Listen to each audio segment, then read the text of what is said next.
Hello, everyone, and welcome to our next session of today's State of Defense program.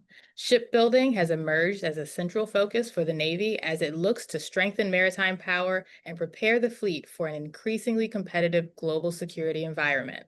Revitalizing the nation's shipbuilding capacity is a top White House priority, and in December, Navy Secretary John Phelan announced that the president approved plans for a future Golden Fleet. That means carriers, destroyers, amphibs, submarines, and new classes of ships. At the same time, the U.S. shipbuilding industry faces significant challenges from workforce constraints and industrial capacity to rising costs and complexity of building next generation naval platforms. This afternoon, we'll explore what it will take to strengthen the shipbuilding industrial base, how the Navy is working to address current challenges, and what the vision for the future Golden Fleet may look like. To help guide this conversation, I'm pleased to welcome three experts who are closely following these developments. Eric Tuning, Executive Vice President for Maritime Systems and Corporate Strategy at HII, Brian Clark, Senior Fellow and Director of the Center for Defense Concepts and Technology at the Hudson Institute, and Seamus Daniels, Fellow for Defense Budget Analysis at the Center for Strategic and International Studies. Thank you all for joining us today. Let's jump right in. So, as we all know, we're all here for this. There's a big emphasis on shipbuilding, and that means big budgets. For 2027, there's the suggested number of 1.5 trillion for overall defense spending. And while we don't know what the exact number is yet, we hope to get a budget in the next couple months. A lot of that's probably going to go to shipbuilding. So, Seamus, I'll start with you. Is that enough? What is enough? Well, $1.5 trillion is certainly a significant increase, a hefty increase. We'll start with that. But I think the big question for the Defense Department and Navy writ large is how they get there in terms of the math, right? Last year, there was a pretty significant move to pass a defense reconciliation bill, which provided $157 billion in additional defense funding on top of the annual discretionary defense budget. But I think the challenge this year, the administration is actually talking about getting to $1.5 trillion, is what percentage of that will be part of the discretionary request and what part of that will be reconciliation. I mean, reconciliation is largely a political process to get the party with the majority in Congress get their priorities through. But given limitations in the size of the Republican majority in the House, that could be a massive pressure point to actually getting that through. So $1.5 trillion, we'll have to see how the administration ultimately wants to break that up. But to your point, we should see a significant chunk of that going towards the Navy and going towards shipbuilding because that's such a priority for the administration. And what about the 26 figures? I mean, there's reconciliation there too. We're talking about something around, I think, 50 billion, 47 billion there. How is that being allocated? And as that's being appropriated, how is that affecting, I guess, the shipbuilding plans as they kind of continue to develop?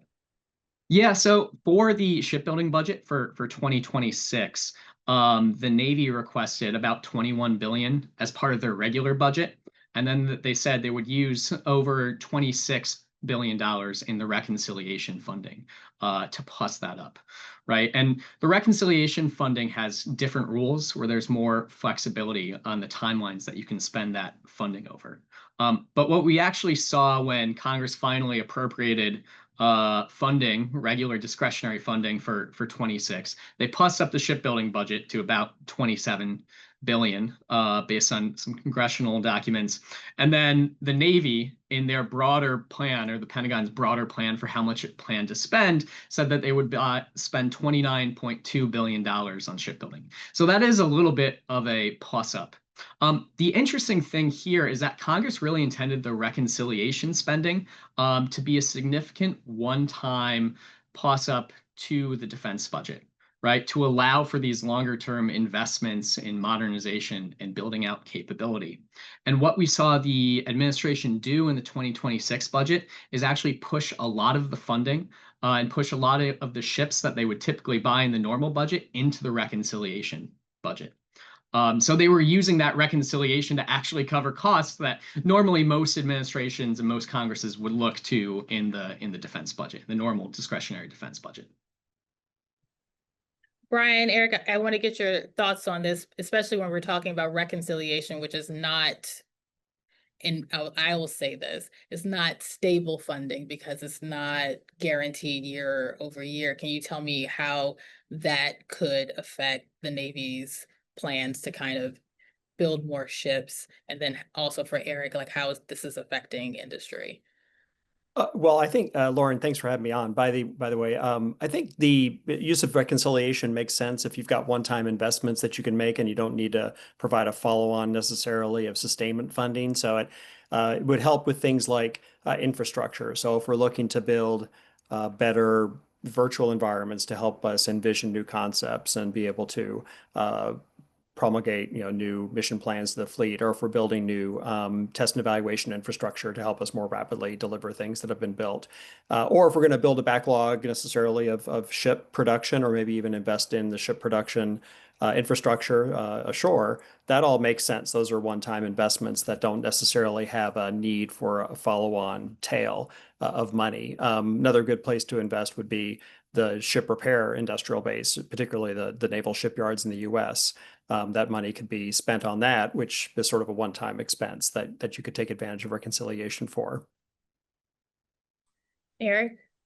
Yeah, no, I think Seamus and Brian have covered the funding dynamics well. Maybe let me touch on, so how are we going to build the fleet that money is going to buy, right? So HII, we're America's largest military shipbuilder. Last year in 2025, shipbuilding throughput was up 14% across both our shipyards, Newport News and Ingalls.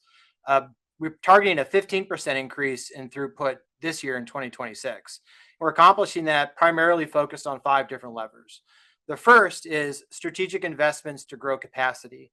An example of this is the acquisition of W International that we closed on last year, that became our Charleston operations in South Carolina, that became a center of excellence for us for submarine module construction. The second piece is investments in Industry 4.0 technologies. There's been a lack of investment in Industry 4.0. So think AI, digital engineering, additive manufacturing, advanced welding, automation techniques. And we're investing in those now very strongly. Partnerships with C3 AI to help us with machine shop optimization. There's obviously the Navy's effort. We're working with Palantir on Shipyard OS, and then work with physical AI with a company like Path Robotics that's helping us bring in new AI technologies to help speed up our automation and fabrication process with welding. Third area we're focused on is distributed shipbuilding. So part of what we need to do is bring other yards into the fight. So we've got a partnership with 23 smaller shipyards where we're leveraging their strategic footprint through modular fabrication and modular construction techniques to help increase the amount of work that we can do within the industrial base before we bring it into the yard. The fourth area is around workforce and hiring the workforce that we need to get all this done. Last year, we hired more than 6,600 workers. This year, we'll plan to do the same. So bringing that work to where the workforce to where the work needs to go. And then finally, it's our own capital investments in the yard to bring in infrastructure to increase overall efficiency. And we've got over $500 million of planned capital expenditures in this year alone to do that. So it's the type of demand signal that Seamus and Brian were talking about that enables us to make those investments to meet this new structural shift in demand.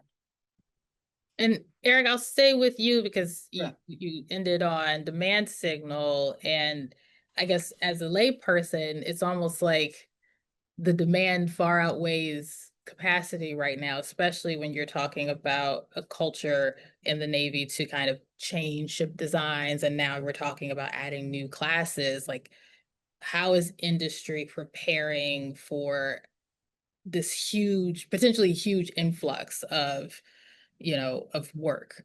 Yeah. That's a good question, Lauren. And, there's a reason why there's a 30-year shipbuilding plan, right? It's because shipbuilding is a long cycle activity. Significant capital investments, workforce, of tens of thousands of people in a shipyard. And so you need time to get the capacity in place, the workforce in place, the supply chain in place. And so the way industry is looking at this now is, listen, there's a demand signal that's a structural shift in the amount of demand from the customer. We're making the investments and having making the investments. Those are beginning to bear fruit, which is why you're seeing throughput increase. And then the question is, at what rate are we going to maintain this higher level of structural demand, right? To continue the level of investment we need to meet structurally higher levels of shipbuilding activity in the United States. And the way that you can address that are ways in which I described, and I think the distributed shipbuilding is a good example, where you may not be able to ramp a facility that quickly, but you can outsource and leverage out other partners to do part of the construction that can access workforce that you may not be able to access in the Gulf Coast or in the Hampton Roads area of Virginia. And so it's those combination of levers that I described that should uplift shipbuilding activity here in the United States to meet a stronger structural demand signal from the customer. Brian, Seamus, I'd like to get your thoughts on, demand kind of far outweighing current capacity, and then I guess where distributed shipbuilding could come in for that. Well, I don't think it's necessarily a problem that demand outstrips capacity to construct, right? So for one reason, from a business perspective, I assume shipyards want a backlog so they can make the kinds of investments that Eric's talking about. So if we were living hand to mouth in the shipyard, which was the case back in the 90s, you're not making any forward-leaning investments because you're just barely getting by now. So having that backlog is important, and that's important in the commercial world. This is not like a unique shipbuilding, need. It's commercial businesses want the backlog to be able to amortize their infrastructure investments. The other part of it is from the Navy's perspective, it really doesn't have the people and the funding on the repair side or the maintenance side to sustain a dramatically larger fleet. So if we were to somehow magically build all the ships that are currently in backlog and put them into the fleet the next couple of years, we wouldn't have sailors to man them or crew them. We wouldn't have the money to maintain them. We wouldn't have places to put them. Even the laydown would be difficult to maintain. So to some degree, the Navy needs this to be built over a time scale, so that it's able to feather these new ships in and retire old ones and move people from one job to another. Because that core fleet is probably not going to grow dramatically over the next 20 years, despite people's aspirations, just because the people and the infrastructure is not really built to accommodate that. And that's fine because the Navy's looking at other avenues to try to regain advantage in different theaters using things like tailored forces like the CNO is talking about. Yeah, I would say in terms of the demand signal, it's a positive sign for industry, but what I will be looking for is where those investments are actually going. Because I think Brian and Eric both highlighted key areas where additional funding can be used, and where, demand actually outstrips capacity, right? And so specifically thinking about how you can use those investments, not only to, build more existing platforms, but how do you put them into the areas that are actually going to benefit the maritime industrial base, right? So thinking about infrastructure investments that need to happen, thinking about the workforce investments that need to happen, that ultimately are going to provide dividends in the long term. Right. And I think I love the fact that Eric brought up this idea of distributed shipbuilding or federated shipbuilding, right? Because if you actually have this amount of funding coming in for the Navy and to bolster the Navy in industrial base, we really have to think through new approaches to it, right? And working with a system where you have multiple shipyards working together or multiple manufacturing areas across the country working together to build modules that are then, maybe compiled at one shipyard. I think that's a great way to actually expand the industrial capacity of the industrial base at large.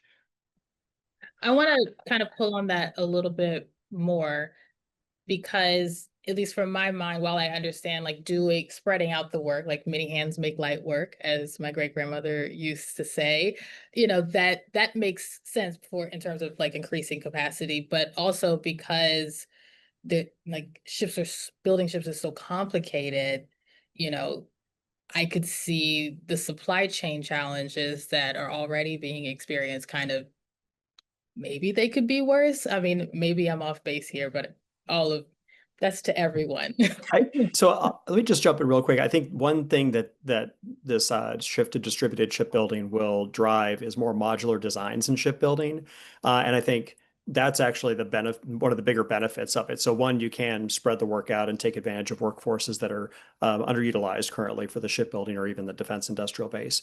But I think the bigger issue is I've got to design the ship differently so it can accommodate that sort of modular construction, which means I'm going to build a ship that's inherently more adaptable, maybe has the ability to use different components and take advantage of a supply chain that's maybe more commercial in some cases than military specific. So I think we need to shift towards designs that are able to address the challenges you point out, Lauren, that we have to have ship designs that don't require a bunch of specialized components that only come from a small number of suppliers. We need to think about designing the ships to accommodate things that might be commercially available, but are close enough to what we need to be able to be used in the ship. And this is an area too, Lauren, where the backlog that Seamus and Brian have been talking about is really helpful for the supply base, right? So it's obviously helpful for the shipyard, but it's also helpful for all of our industry partners. And let me just break it down to be like just very simplistically. So think about a ship, whether that's an LPD or an LHA or a destroyer or a submarine or an aircraft carrier. You could break that ship into different types of modules, right? So imagine at a very simplistic level, like different Lego blocks that you would assemble to build the ship. You can farm out those Lego blocks to other shipbuilders that have access to water that can then barge them to one of our shipyards, or if the piece is small enough, it could get trucked. Because I have the backlog that we have, you can go to the company and say, listen, I will put you in a class plan for a Flight 3 destroyer. Demand is going to be large enough for you to invest against for the next 10 years. So make the investments in your facility to hire the people, to get the tools, to buy the extra land, because I'll guarantee you a certain amount of work to underwrite that business case. You can also go to private capital suppliers and say, listen, have you thought about making investments in shipbuilding? We can de-risk a business case by providing an offtake agreement to bring in outside capital to invest, to grow the supply chain, to grow those module suppliers. And so I think an important part of this conversation is how do we take the demand signal and then translate that demand signal into the roots of the industrial base so that you're able to get activities not just in the Gulf Coast or not just in the Hampton Roads or in New England, but in the Mid-Atlantic, in the Midwest, in other parts of the Great Lakes that currently don't have a shipbuilding ecosystem, or the Gulf Coast that don't have a shipbuilding ecosystem. And in that way, you're able to bring in more capacity and you're able to get all of America into this fight, which I think is really important right now, is right. How do we create that? And then to Brian's point, over time, as you drive more modular design into ship construction, as you bring in new designs, that process can get faster and faster. But for right now, we have existing ship classes, we have designs in which we can know how to make modular, we know how to farm that work out. We're in the process of doing that. Just to give you an example, our outsourcing work last year increased 100%. So it was a 100% increase from 2024 to 2025. We're going to increase it another 30% in 2026. And we're having active conversations, not just with other industry partners, but with private capital to grow the industrial base beyond what currently is there. And what I would just add is that it really solves two major problems for shipbuilding industry at large. One is lack of infrastructure and literally physical space, right? Because we have limited space to actually build ships by breaking them up and distributing them across different yards, both big yards and small yards. That solves that issue. But it's also the workforce, right? And the decline of American manufacturing at large. And so you have different pockets of that actual manufacturing workforce spread across the country. And so it's figuring out, okay, how can we leverage the existing workforce that's there so it doesn't require, trying to move workers from one part of the country to the other? How can we actually think through this? I think the line is nation as a shipyard, right? To leverage the existing workforces, leverage the existing infrastructure, and then encourage that investment from both the government and private sector to really make sure that the capacity is expanded for the long term. That kind of reminds me of the Build Submarines campaign with Blue Forge Alliance and the Navy that I guess it was really a big push, I think maybe last year and the year before, to kind of, I guess, bring awareness to the general population of these types of of shipbuilding jobs. And one of the questions that I have is that when we talk about workforce and this sort of disconnect, like there's just this need for a highly skilled job, and then you have the, the turnover rate. I'm just wondering what it might kind of take to actually draw more people in, especially when you're talking about like naval shipbuilding. I mean, obviously it's very complex. Like you have wage issues, like you said, location, et cetera. And so that's just kind of a little bit tangential, but if you guys have thoughts on that, I'd love. Yeah, there's probably I could talk about it in the context of what we've experienced and how we're addressing some of those challenges. So think about it this way. When COVID occurred, you saw an increase in manufacturing wages across the country, right? So in some instances, you saw manufacturing wages increase 30 to 40%. That occurred within shipbuilding as well, such that not just manufacturing wage increases, but wage increases were at large, such that you began to see entry-level wages in a shipyard begin to equate with some entry-level service jobs, right? And then other manufacturing industries, because they were able to pass costs on to their customers, increased wages faster, so that if you were a machinist, you were making more if you left the shipbuilding industry and went into auto or construction or oil and gas or something like that. So part of the equation has been, all right, how do we make sure we're able to reset wages to be attractive for retaining the talent and attracting that manufacturing talent that currently exists? And we're able to do that with the Navy's help. So that's created an environment where we're able to take wages as an issue and address. Now that is necessary, but it's not sufficient, because I think you get into this broader issue that Seamus described, which is, hey, we've had a 30-year decline in U.S. manufacturing. And that 30-year decline in U.S. manufacturing isn't just hard capacity, it's the workforce, right, associated with that.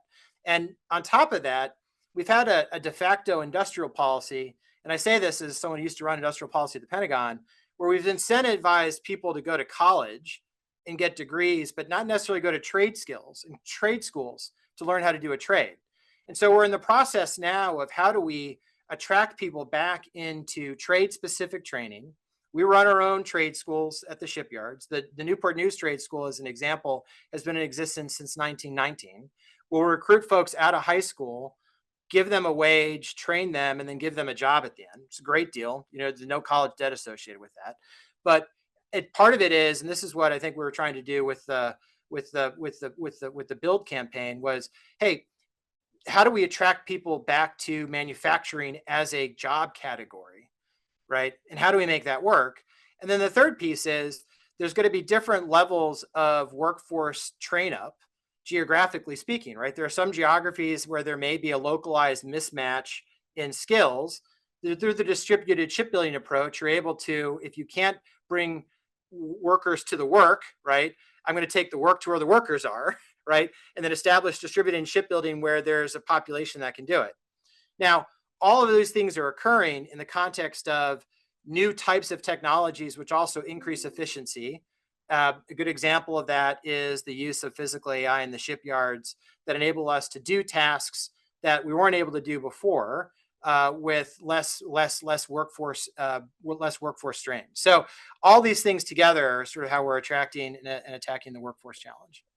Yeah, I think one of the things to keep in mind too is, and this has been a problem historically with the Navy shipbuilding industry, is it's a feast or famine type of existence. And so in places like the Gulf Coast, people could work at shipyards, and if there was a drop off in demand from the Navy, they could go and work in the oil and gas industry, or they could do some other similar industry. That isn't necessarily the case in places like Groton or Bath, Maine, where there's not really not a significant heavy industry that you can turn to.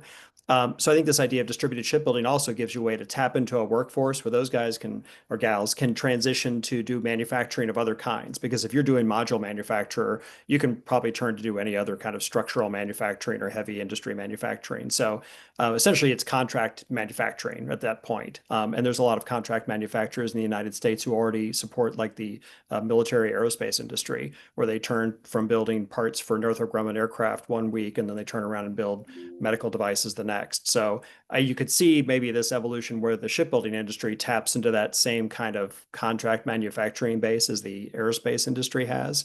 But that'll help address this feast or famine, because fundamentally the Navy is not going to grow substantially. I mean, I think you got to keep in mind that we're not going to get a 500 ship fleet. And so if we're going to build up the industrial base, we're going to have to think about what happens once we reach our kind of optimal fleet size, given the manpower we can have, and where does that work go, and how do we keep those people gainfully employed so we retain the industrial base for future surges? If I could just pull on something Brian said, I thought was really important, Lauren, that is another focus area for us, which is when you look at other advanced industries, commercial aerospace is a good example, auto is a good example. You've got tiered industry structures. And what I mean by that is you'll have a prime, right? A Boeing or like a Ford, and then you'll have a tier one supplier that'll provide components to the commercial aerospace, right? So think about like the relationship between Honeywell Aerospace and Boeing, right? And underneath them, you'll have a second or third tier suppliers. That type of industry structure doesn't really exist for shipbuilding, right?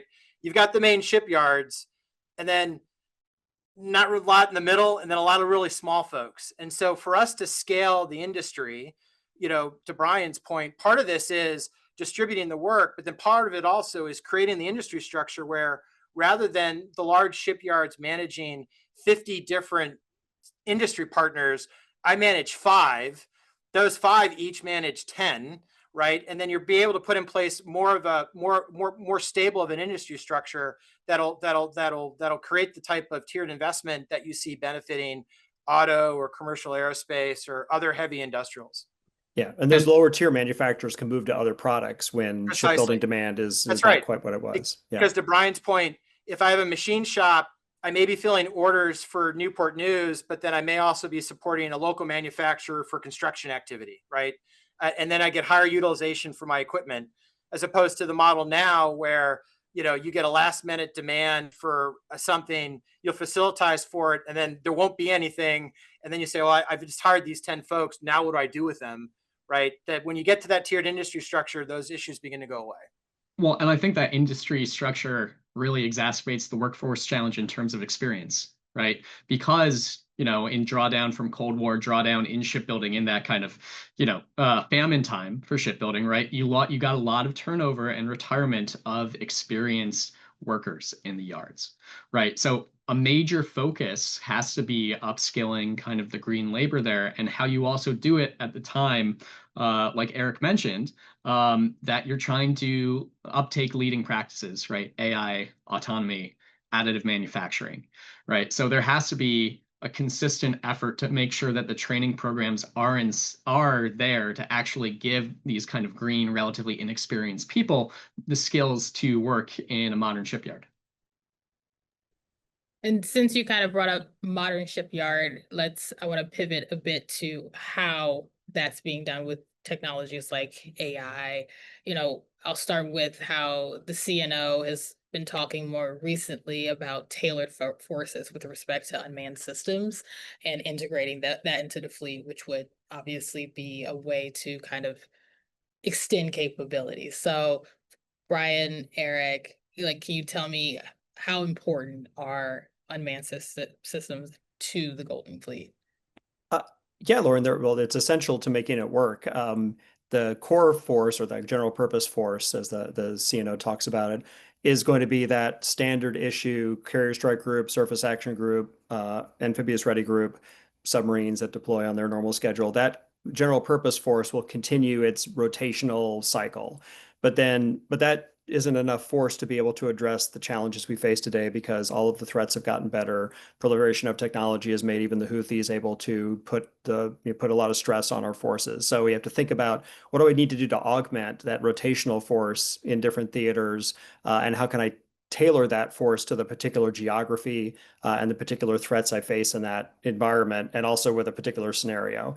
So unmanned systems give you that way to tailor those forces because they can be obviously equipped with modular capabilities for a specific environment. You can pick the unmanned system that's going to work in that environment. If it's the Strait of Hormuz, I don't need something with long endurance and extreme range. I need something that's small and can fit in there and do mine clearing, on short order. So you kind of tailor those forces to both the geography and the scenarios you're likely to face, and then they live there so that they're resident in theater. They're not rotating. They're coming out of some pool of uncrewed systems, and then you marry them up with some crewed platforms that are able to do either the hosting of them or the command and control, or in some cases they're the kill mechanism. The manned platform carries the weapons, and then the unmanned platforms are going to do mostly search and surveillance and targeting.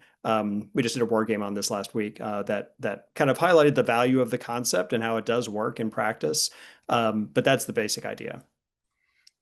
And I could kind of take what Brian said and then apply it to how we think about it from an industry perspective. So, internally, when we think about our investments, we're beginning to think about it in those three buckets, right? So there's the core fleet bucket, which for us is, obviously the aircraft carriers and the submarines and, this large surface combatants. And there the investments are focused on how do I increase throughput and I drive our ability to do new ship construction, right? The second bucket is that autonomous systems. And for us, right, that's Remus, that's our UUV, 750 have been delivered globally, largest UUV provider, Romulus, which is our unmanned surface vehicle, Odyssey, the autonomy stack that they use, but then also the physical autonomy integration. And what I mean by that is how do I get a Remus launched by a manned platform, right? Or how do I get a Romulus to refuel with a manned platform, right? So those standard interfaces to get the autonomous system to operate with the core fleet. And then there's the third bucket, which are those mission enabling technologies, which are the architectures, the payloads, the sensors, everything that's going to make this work for the context of a mission. And increasingly, as we view this is palletized capability that you can make modular. So think in the example that Brian provided, if I'm doing an anti-submarine warfare mission with, say, a Romulus, there are payloads on that, think a Connex box, that for an ASW mission, it may be a towed array, right? If I needed to do a strike mission, it could be a Mark 70 that's got TLAMs attached to it, right? If it's an ISR mission, it's an ISR package, right? And then you can modularize it then to tailor the force. And then if you get the integration with the core fleet through something like the Common Control Station on frigate, then that frigate is able to act as a quarterback for a range of unmanned capability. We're working with Babcock in the UK now on a hybrid fleet concept for the Royal Navy called Armor Force. But you're beginning to demonstrate how you can begin to get this maritime ecosystem to work. And then layer onto that with say, our autonomy stack Odyssey, cross-domain autonomy behaviors by working with under-industry partners, which for us would be the relationship we have with Shield AI and HiveMind, so that you're beginning to show, hey, if I want to conduct a counter-mine mission, right, very relevant for now operations in the Strait, I could take like a Romulus, have it launch a Remus UUV, have that UUV go and scout to identify mines, but then also launch an unmanned aerial system like a VBAT to conduct ISR over the horizon, all autonomously, because the systems are able to talk to each other. I think that's where we're pushing our internal investments to go in support of the CNO's vision around a tailored force. Seamus, how are you tracking these unmanned systems investments? Like, what are you kind of looking to see when you're talking about like comparing the dollars and making sure that the dollars are going in the respective buckets? Well, the interesting thing, I think, is as you're tracking this to see kind of the range of shipbuilders who are working on these programs, from the larger primes down to kind of the smaller shipyards, which are really trying to break into the space. So I think you kind of have a more distributed approach here when it comes to unmanned, uncrewed vessels. So it's trying to track, okay, who are the new entrants, who are actually winning the contracts here. But eventually, which platforms will be integrated back into the fleet. I think one thing that I'm excited about by this concept, and it goes back to something Brian said earlier, is the focus on sustainability and especially the implications for maintenance. Because right now, obviously, the Navy is facing a pretty significant maintenance backlog. And a lot of that stems from deployments for ships and, our exquisite tailored ships where they're deployed for beyond their schedule. So it disrupts the actual maintenance schedule for that ship and then for other ships. So there's a compounding effect on there. And because you're taking this more distributed, tailored approach, right, where you're able to sync up kind of your uncrewed vessels with your more distributed ones, that allows you to actually keep more things on schedule, bring ships back on schedule for maintenance. And then if they're actually coming back into port on time, that means that they don't have the additional wave of repairs that they have to do if they're staying out beyond their schedule. So I think this tailored approach and how it marries unmanned and manned, it's exciting. But, I think we're going to have to see where the rubber meets the road here in terms of implementation. Yeah. I didn't get to ask about aviation, so I'm going to take the time to kind of do that now. One of the fun things I think about the Navy is that it's like all of the services in one. And so we talked a little bit about like the Strait of Hormuz and obviously the ongoing war with the U.S. joint war with U.S., Israel, and Iran.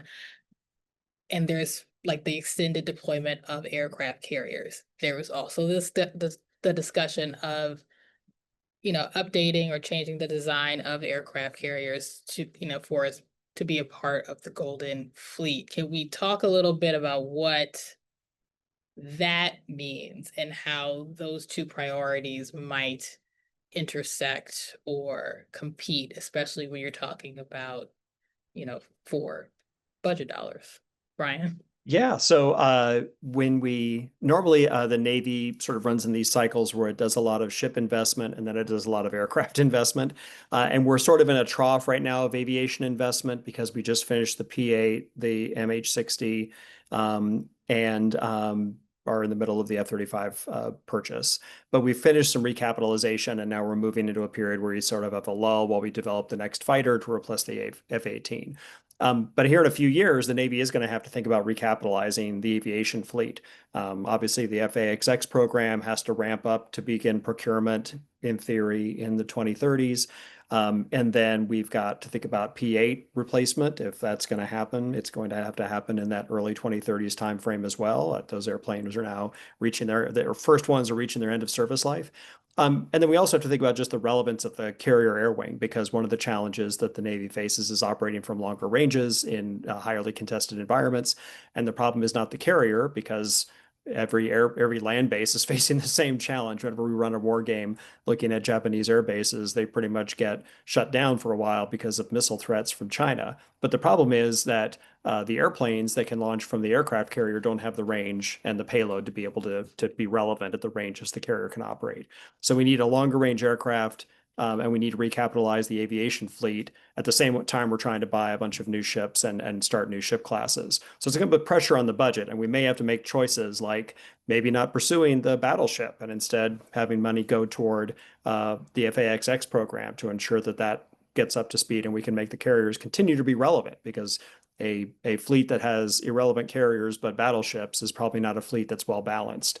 So one thing to look at is collaborative combat aircraft, and can we use those unmanned systems off of the carrier to give you that range and payload that you would otherwise get from a fighter, as a way to sort of augment the carrier air wing until we can maybe add some more FAXXs to it, which won't happen until the 2040s, really. Seamus, any money thoughts here? Well, I think the other thing we have to keep in mind when we're talking about pressure on the budget is the Columbia-class program at the same time, which is a significant spend. It's a chunk that, we're going to have to pay as we're actually recapitalizing that leg of the triad. So to Brian's point, how do we think about balancing these investments as we're going to have to recap aviation? We also have congressional mandates about no fewer than 11 aircraft carriers to balance at the same time as we're thinking about distributed ops, unmanned ships, and then, a battleship with a price tag that I think CBO said could be around $18 billion to $19 billion. So I think from a budgetary perspective, yes, it's a challenge. If it's $1.5 trillion, The question is how you can actually work with that within limitations on the duration for which you can spend money, or if there's going to be additional reconciliation funds that could kind of alleviate that. We're coming up on time, so I'm gonna end things how we started and just kind of put it out to the panel. What are you looking for in this 27 budget? What would you like to see? Is there anything that might scare you? That like tell me everything. Hopes and fears. Well, I'll jump in. What I'm hoping to see is, like we just talked about, some continued investment in the carrier air wing, because right now it's sort of getting only the minimum level of investment to make it continue to be relevant in the future. And the other thing is some sustained investment in fielding uncrewed systems, in particular uncrewed surface vehicles, because right now that's sort of the linchpin, the anchor of Navy's tailored forces. And we really haven't moved out very quickly on fielding those. So some evidence in the budget that we're going to put money against those and also into the infrastructure to put them into the force, that'll be important. I think what I'd be encouraged about seeing is also seeing investments in infrastructure into the force and the industrial base, especially if we're talking about the sums of money that are being thrown around for 2027. But one thing I would like to caution is that, we have seen the Navy put a significant amount of money into the industrial base, especially through their maritime industrial base program and through all the other subordinate or predecessor programs. I think the one thing that we need to make sure when we're talking about these investments that we're actually making sure to capture metrics that go along with it, right? We need to see that the dollars that we're investing are actually leading to greater throughput from yards, actually leading to higher numbers of workers and getting more ships into the fleet. I think, and then for us, it's the stability in that demand signal, particularly as we then translate that into the industrial base. As Seamus and Brian have talked about, as we're encouraging other folks to come in to our supply chain, to our industrial base, to help us overall accelerate throughput to meet the customer's needs.